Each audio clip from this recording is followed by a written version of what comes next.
ચાંગોદર પોલીસે ગેરકાયદેસર ફટાકડાના સંગ્રહ સામે અત્યાર સુધીની સૌથી મોટી કાર્યવાહી કરતા ₹39,57,00,000થી વધુની કિંમતના 65,000થી વધુ કાર્ટન જપ્ત કર્યા હતા।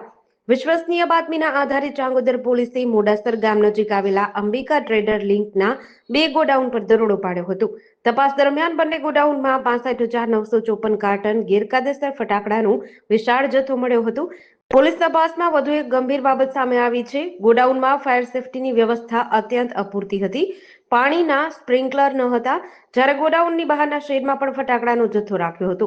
જો અહીં આગ કે વિસ્ફોટ સર્જાયો હોત તો આસપાસનો સમગ્ર વિસ્તાર ગંભીર જોખમમાં મુકાઈ શકે તેવી સ્થિતિ હતી।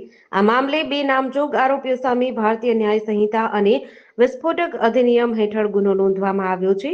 પોલીસ હવે લાયસન્સ, મંજૂર ક્ષમતા અને અન્ય જવાબદાર લોકોની ભૂમિકાની તપાસમાં લાગી છે। જેડીસી ન્યૂઝ સાથે ફઝલ ખાન પઠાણ, સાણંદ।